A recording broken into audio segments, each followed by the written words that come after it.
नमस्कार दोस्तों, हमारे YouTube चैनल पर आपका हार्दिक स्वागत है।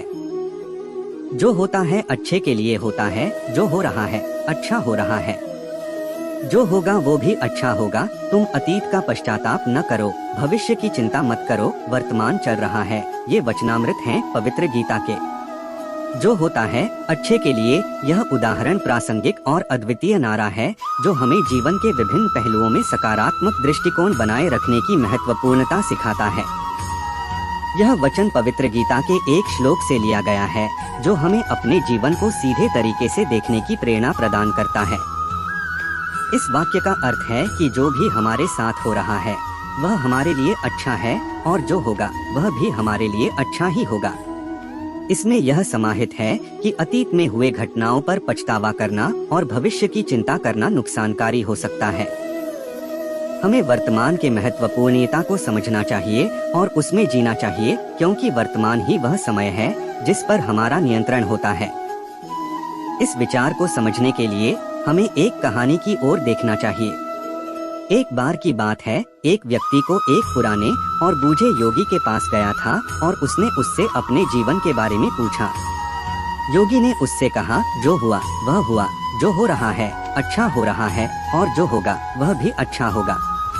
व्यक्ति ने योगी से पूछा, लेकिन क्या मैं कभी अपने अतीत के कारण पछताया नहीं करूँगा? तब योगी ने हंसते हुए कहा, तुम जो कुछ भी कर सकते हो वह यह है कि तुम वर्तमान में सही तरीके से कार्रवाई करो। यदि तुम वर्तमान को सजीवता और सीधे दिल से जीते हो तो अपने भविष्य को सकारात्मक बना सकते हो। इस वचनामृत से हमें यह सीखने को मिलता है कि हमें अपने जीवन को पूरी तरह से स्वीकारना चाहिए, चाहे वह कितना भी चुनौतीपूर्ण क्यों न हो। हमें सीधे दिल से वर्तमान का समर्थन करना चाहिए, क्योंकि यही हमारे उत्कृष्टता की दिशा में पहुंचने का मार्ग है और हमें अपने जीवन को सफल बनाए रखने में मदद करता है। दोस्तों, आपने शायद यह कहावत सुनी होगी, जो होता है अच्छे के लिए होता है। हम में से बहुत से लोग इस कथन का सही अर्थ नहीं समझते हैं, लेकिन अगर किसी की मृत्यु होती है तो सभी इस बात से सहमत हैं कि जो हुआ वह अच्छा नहीं हुआ। इस कहानी के माध्यम से हम इस कथन का अर्थ समझने का प्रयास करेंगे। एक समय की बात है, यमराज ने अपने यमदूत को धरती पर एक औरत को लेने के लिए भेजा। जब वह औरत के पास पहुँचे, उन्होंने देखा कि उस मृत शरीर के पास दो बच्चियां हैं। एक बच्ची अपनी माँ के साथ खेल रही थी और दूसरी बच्ची रोते हुए सो गई थी। यमदूतों को इस दृश्य से दुख हुआ और वे उस मृत शरीर को छोड़कर यमलोक वापस चले गए। वहां पहुंचकर उन्होंने यमराज से कहा, हे प्रभु, क्या हम इस मृत शरीर में थोड़े समय के लिए जीवन नहीं डाल सकते? इसकी बेटियां बहुत छोटी हैं और पिता नहीं होने के कारण वे अनाथ हो जाएंगी।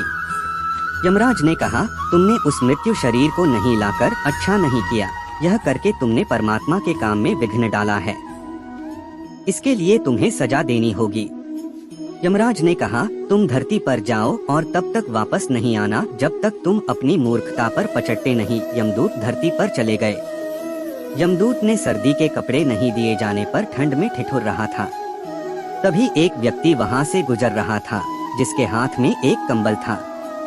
वह अपने बच्चों के लिए ले जा रहा था, पर उसने यमदूत को देखकर दया आई और उसे अपने साथ घर ले जाने के लिए कहा। जब वह व्यक्ति अपने घर पहुंचा तो उसकी पत्नी ने पूछा, क्या तुम बच्चों के लिए कंबल नहीं लाए? तब वह व्यक्ति बोला कि इसे उन्होंने यमदूत को दे दिया है जिसने उनको उस स्थिति में देखा था। उसकी पत्नी गुस्से में कहती है, इस कंबल की जरूरत इन बच्चों को है, उन्हें इसकी आवश्यकता है।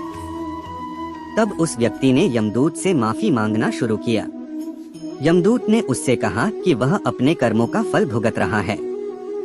बहुत समय बाद उस व्यक्ति की दुकान पर एक लड़की आई अपनी दो बेटियों के साथ। यमदूत ने देखा कि यह लड़कियां वही हैं जो उस मृत महिला के पास रो रही थीं। उसने महिला से पूछा कि यह बच्चियां कौन हैं, तो महिला ने बताया कि यह लड़कियां अनाथ हैं। उनकी माँ इनको छोड़कर चली गई थी जब ये 2 साल की थीं। मैंने इन्हें गोद लिया और मेरे पास बहुत संपत्ति है। इन बच्चियों को आगे बढ़ाने का मेरा निर्णय है और ये मेरी संपत्ति की वारिस बनेंगी। इस पर यमदूत को पछतावा हुआ, उसे अपनी मूर्खता का एहसास हो गया। फिर उस व्यक्ति ने 3 बार हंसते हुए कहा, तुमने 3 बार हंस लिया है, अब बताओ कि तुम्हें अपनी हंसी का कारण क्या है। तब यमदूत ने उसे सारी कहानी बताई और कहा कि अब मुझे समझ आया कि जो होता है अच्छे के लिए होता है, जो हो रहा है वह भी अच्छे के लिए हो रहा है, और जो होगा वह भी अच्छे के लिए होगा। उसने यह भी बताया कि अगर कोई किसी महिला के साथ अन्याय कर रहा है तो वह अच्छा नहीं है। दोस्तों, यह सच्चाई है कि अन्याय को सहन नहीं करना चाहिए, उसके खिलाफ आवाज उठाना चाहिए।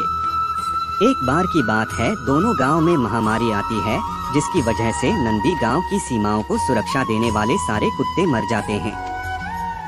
वहीं रोहड़ गांव के कुछ ही कुत्ते मरते हैं। महामारी फैलते फैलते अन्य जानवरों तक पहुंचती है और नंदी गांव के सारे जानवर मर जाते हैं। वहीं रोहद गांव में इसका इतना ज्यादा प्रभाव नहीं पड़ता। कुछ समय बाद नंदी गांव में एक नई घटना घटित होती है कि जिस तालाब से नंदी गांव को पानी आता था वो तालाब धीरे धीरे सूखने लग जाता है, जिसकी वजह से अब नंदी गांव के लोगों को पानी की बहुत दिक्कत आती है। तालाब सूखने से सारे हरे भरे खेतों में सूखा पड़ने लग जाता है, सारे पेड़ पौधे मुरझाने लग जाते हैं। तब नंदी गांव के लोग निर्णय करते हैं कि अब वे जाके रोहड़ गांव के लोगों से मदद मांगेंगे। परंतु रोहड़ गांव के लोग लोभी और लालची होते हैं, उनके पास सब कुछ होने के बावजूद भी वे नंदी गांव के लोगों की मदद नहीं करते। अब नंदी गांव के लोग हर जगह से फंस चुके होते हैं। उनके पास ना जानवर होते हैं, ना खेतों में हरियाली और ना गांव को सुरक्षा देने वाले कुत्ते, तो वह अपनी किस्मत को कोसते हैं, भगवान से कहते हैं कि भगवान ने उनके साथ बहुत बुरा किया। तो वो सभी भगवान के सहारे गांव से हट के मंदिरों में रहना शुरू कर देते हैं। एक रात बहुत सारे चोर और डाकू नंदी गांव में प्रवेश करते हैं। तो जब वो लुटेरे गांव में प्रवेश कर रहे होते हैं तो वो देखते हैं कि गांव की सीमा को सुरक्षा की कोई व्यवस्था ही नहीं है। यहाँ न कोई जानवर नहीं है, न गांव में हरियाली है, अर्थात इस गांव में कोई नहीं रहता। ये सोचकर लुटेरे आगे बढ़ जाते हैं। आगे बढ़कर जब वो रोहड़ गांव में पहुंचते हैं तो देखते हैं कि गांव के सुरक्षाकर्मी भी हैं, कुत्ते भी भौंकने लगते हैं। लुटेरे सारे कुत्ते और सुरक्षाकर्मियों को मार देते हैं और देखते हैं कि गांव में हरियाली है, जानवर है, इंसान है। तो सारे लुटेरे गांव में फैल जाते हैं। जब वे सब कुछ लूट लेते हैं तो सारे गांव को आग लगा देते हैं, सारे लोगों को मार देते हैं और भाग जाते हैं।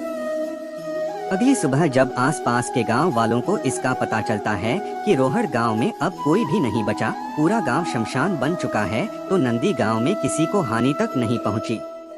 तब नंदी गांव के लोगों को समझ आता है कि भगवान ने उनके लिए जो भी दिक्कतें और परेशानियां दी, उनमें उनका ही भला था। अर्थात जो होता है अच्छे के लिए ही होता है।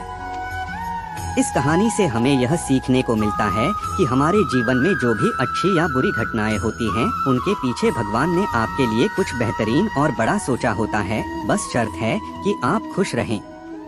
जो होता है वह अच्छे के लिए। इस अद्वितीय और गहरे तात्पर्यभाषी नारे के साथ हम जीवन की महकती कहानी में कुछ अद्भुत सत्यों को स्वीकारते हैं।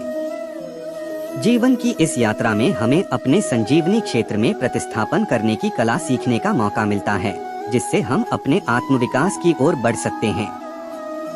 चाहे जो भी हो, हर पल हमें सीखने और बढ़ने का एक नया मौका प्रदान करता है। इस सिद्धांत के साथ हम सभी मिलकर जीवन की हर परिस्थिति को स्वीकार करते हैं और सकारात्मक दृष्टिकोण से उसका सामना करते हैं। आगे बढ़ते हुए हम सब मिलकर यह सत्य स्वीकार करते हैं कि जीवन अनगिनत संभावनाओं से भरा हुआ है और हमें उन संभावनाओं को सही दिशा में लेकर अपने लक्ष्यों की प्राप्ति के लिए प्रयासरत रहना चाहिए। इस राह में हम सभी एक दूसरे का समर्थन करके, प्रेरणा देकर और एक दूसरे की मदद करके आगे बढ़ सकते हैं। इस संगीत में हम सभी एक अच्छे कल की दिशा में बढ़ते हैं, जो जीवन के हर हालत में हमें एक नया सीखने और विकसित होने का समर्थन करता है। जो होता है वह अच्छे के लिए। यदि आपको ये वीडियो पसंद आया तो कृपया हमारे चैनल को सब्सक्राइब करें और बेल आइकन को दबाना न भूलें, ताकि आप हमारे नए वीडियो की सूचना पा सकें। अगले वीडियो